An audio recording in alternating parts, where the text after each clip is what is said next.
Hello and welcome. You're watching BQ Prime, and we're here at the sidelines of the Global Chemicals and Petrochemicals Manufacturing Hub Summit organized by FICCI. And I have with me Mr. Pranjal Jain, who is the partner with Bain and Company. He's a consulting partner. So, on the stage today, you spoke about helping companies achieve their net zero targets. And today, sustainability is a very important factor. We had the Honorable Finance Minister talk about that earlier today, about how companies need to step up their sustainability efforts. Where do you see India positioned at this in terms of meeting global standards? And what is the India story in terms of meeting the sustainability net zero targets?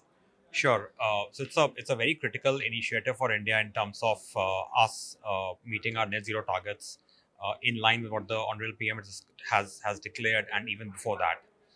What we see across sectors is that net zero is a huge priority across industry, especially chemicals, and the industry is quite well primed to achieve targets, at least on their scope 1, scope 2 emissions, well before the set timeline. What we are seeing is that, especially for chemical industry, scope 1, scope 2 is roughly 30% of the targets, and there's a fair bit of drive from industry to achieve these targets. This also makes very good economic sense.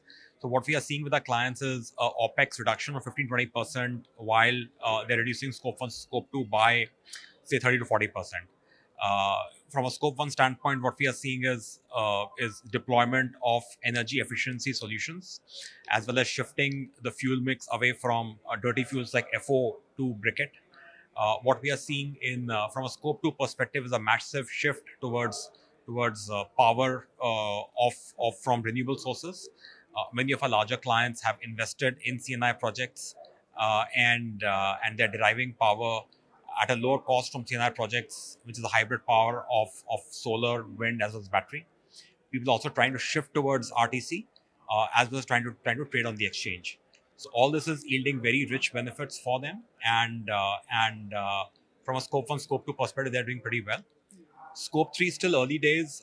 Things like circularity, usage of sustainable materials, and EPR will really help drive scope 3 targets. But still early days for that. That is still some time away, with the focus right now being on scopes 1 and 2. I want to come to that. Circularity and sustainability has been the major theme of the day. I want to ask what could be some of the policy help or policy angle that could be added to help enhance this process. If you want to get to scope 3 faster, what do you think is needed at this moment? Sure. So from a scope 3 perspective, things like EPR, the extended producer responsibility, right? Formalizing that sector, which is being seen across the chemicals industry. There's always been some sort of circularity just existed, but has existed in an informal manner. Now that is getting formalized in the form of portal, registration portal for both recyclers as well as for the producers. So that is something which is really helping. Also, the formalization of carbon credits, and people deriving the benefits of that is again going to benefit. These are some of the policy changes that we are seeing. Again, from an overall chemicals standpoint and from overall energy needs standpoint, what we are seeing is a very conducive policy existing in terms of hydrogen and green ammonia, with India looking to kind of bend the cost curve and start hitting $1 soon, and also acting as a major exporter of this to EU, to North Asia. So these are again some trends that we are seeing, which is panning out with very conducive policy environment. Thank you so very much. Thank you for talking to us. Thank you.